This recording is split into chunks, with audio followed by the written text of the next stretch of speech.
Do you remember when people used to say, it'll be great to get the Tories out, won't it? Because we can stop austerity. Yeah, get rid of austerity. Do you remember that? But then it turned out that austerity wasn't the problem after all. The problem was actually that the Tories were spending too much, if anything. That was quite the twist, wasn't it? But do you remember when people used to say, it'd be great to get the Tories out, won't it? Because then we can reverse all those brutal Tory policies. And maybe I just got the wrong end of the stick, but I thought when people said that, they meant the Policing Act, you know, the one that curtails protesting rights, but apparently that's not what they meant. But I'm sure, I could swear they were talking about the two-child benefit cap. That was definitely an unpopular Tory policy, I thought. But apparently no, that's okay as well. What they really meant was the universal coverage of the winter fuel allowance for the elderly. So glad to see that finally abolished. But spare a thought for Starmer, because imagine how he must feel right now with someone lying. Can you believe this? Someone making things up, making up a narrative about his past, about his political position, about his moral character in order to damage his credibility as leader. I mean, that is pretty disgusting stuff, right? Imagine how he must feel that that's happening to him now instead of the other way. You get what I'm saying? Similarly, Elon Musk is, at the time of writing at least, a member of the incoming government of a foreign country. So you've got a part, at least, of the US government seeking to influence the politics of this here good nation. I mean, where does he get the, never mind nerve, where does he get the idea? Where would you get the idea about trying to influence? But I think before we get into it, it's important that we all agree, we'll all be on the same page here, right? No one, let's, whatever side of this you happen to be on, let's be clear. No one gives a shit about 12-year-old girls being raped in Rotherham, right? Can we at least agree on that? I mean, I don't think Musk, and I imagine he sort of lives in where Q works in the Bond films, and there's just like people with rocket packs shooting out the window and exploding pencil sharpeners or whatever. That's where I imagine Musk is, just sort of sitting in the corner of a place like that, just all day on his phone. And then suddenly he stands up and he's like, I can't believe Jess Phillips has rejected Oldham Council's call for a national inquiry into the grooming gang scandal of 10 years ago. It's an outrage.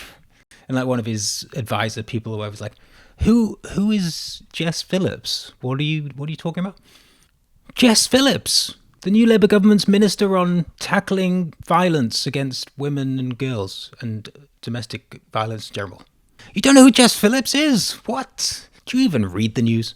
And his advisor's like, oh, I'm sorry, sir. You have to appreciate that I'm not a tech genius like you. I can't keep up to date on all the domestic current affairs of every nation on earth like you can, Elon. And Elon's like, yeah, I'm sorry.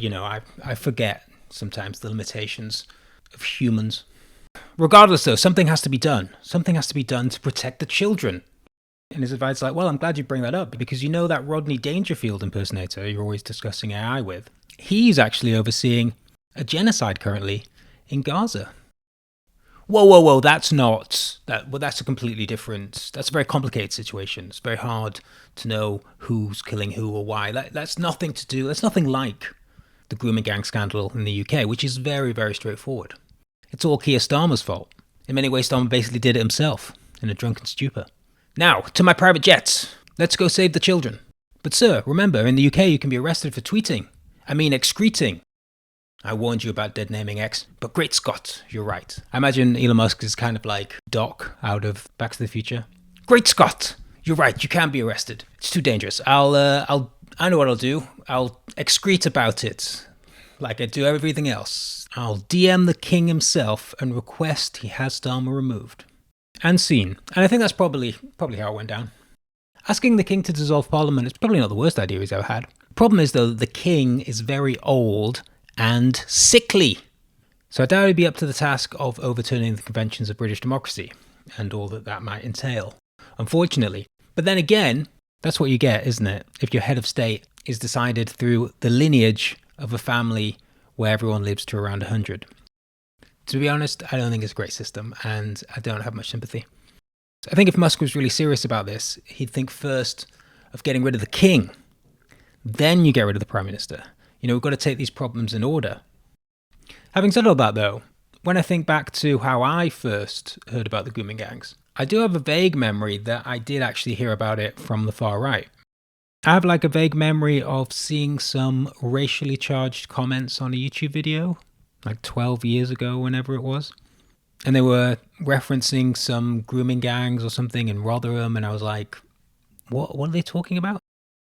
So I Googled it, and lo and behold, there was a whole plethora of stuff on the internet about it. And I mean, I didn't have to, go on Stormfront to get the details. It was Times articles and whatnot, but I'm not saying it was covered up. But at the same time, it wasn't like, I don't remember ever being this all-consuming national scandal.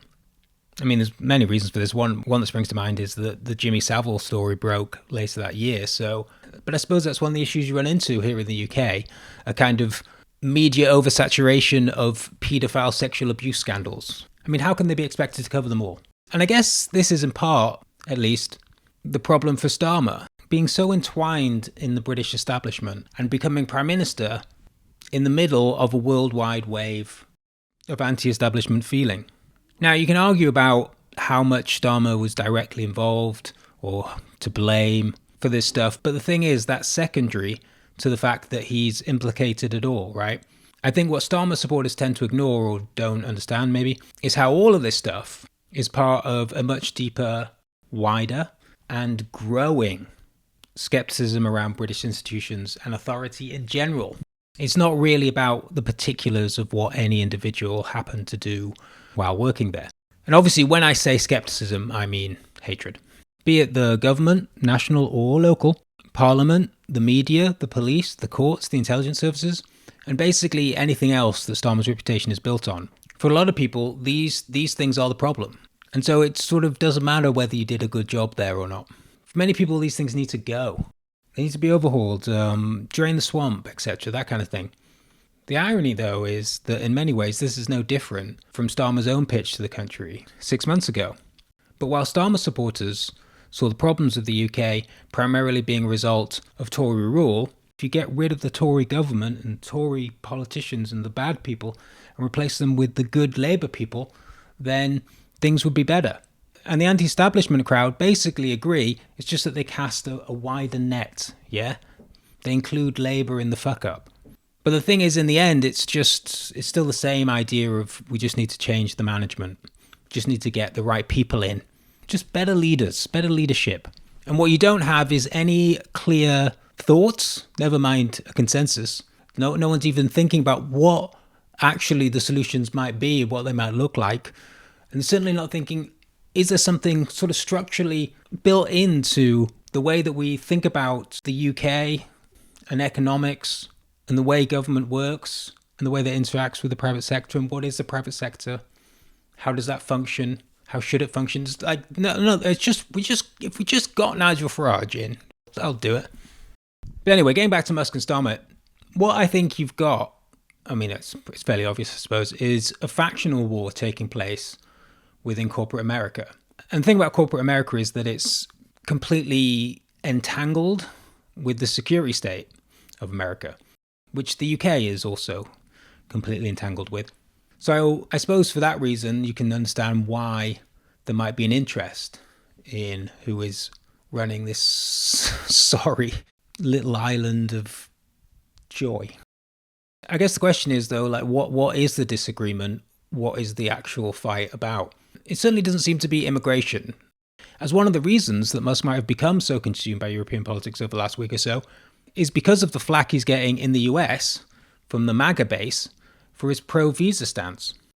The sad thing is that Starmer and Musk share so much in common. For example, they both want to end the Palestinian people. I mean, the Palestinian problem. I mean, the Palestinian people's problem. Also, they're both massively backed financially by BlackRock. That's a nice thing, isn't it? That's something they could bond over. I think the problem here, I think what we're really missing is someone who can bring all of these different people together. Someone who is good at finding common ground and building bridges. And I don't know about you, but I've really noticed a deterioration and polarization in politics since the death of Jeffrey Epstein. I mean, say what you want about that guy. He certainly brought people together. He was a unifier. Think about it. Who alive today could possibly put Donald Trump, Bill Gates, Peter Mandelson, and the King of England in a room together. No one, sadly, but that's what you need. You need them to, I don't know, jet off to an island somewhere, hash things out. As I said, I think there's plenty in common there. Because I don't really think Musk has come a particularly long way from the days when he was working hand in hand with the Obama administration, which, by the way, got SpaceX and Starlink off the ground. Literally. You could say, if it wasn't for Obama, there wouldn't even be an Elon Musk. Thanks, Obama. One argument I've heard about Musk's recent swing to Trump, and generally the whole tech sector in the US has started to move towards the Republican Party, is that in the past it needed government subsidies, but now it doesn't. Now it needs low taxes and for people to mind their own fucking business. And I'm sure there's some truth to that. I don't know. I'm just personally, I'm not convinced that's exactly what's going on. If you want to know my opinion on the matter, I mean, and I don't know why you would, I think something that's a bit lost maybe on some of the views of this channel, and certainly those in the comment section, is that I don't really give my opinion. Like any sensible chap, I keep my opinions to myself, for the most part. There is one big area of difference, though, between Starmer and the Starmerite governments around Europe and the sort of political parties that Musk is fervidly excreting about, and that is their position on Ukraine. So that's, what does that mean? Again, before we get into it, can we just all agree that whichever side of this debate you're on, neither care about the people of Ukraine, and certainly not the military of Ukraine, which, to be fair at this point, are pretty much the same thing. So on the one hand, you've got the Starmerite position, which is that NATO can go wherever it likes, and it's not really anybody else's business. And then you've got Putin's position, which is that Russia should have its own sphere of influence. And both positions are perfectly terrible, but you got to pick one. Don't be a spoilsport.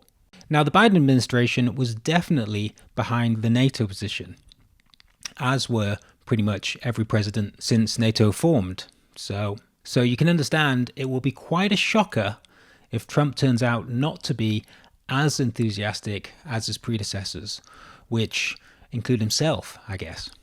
And it does seem that Trump 2.0, or whatever it is that's coming, is much more aligned with the sphere of influence view of things, and not with the whole NATO world police view of things. And that leaves Europe in quite a pickle, because what is Europe's sphere of influence? Sphere. It's what a sphere. What a ridiculous word. What is Europe's sphere of influence? Europe, I guess.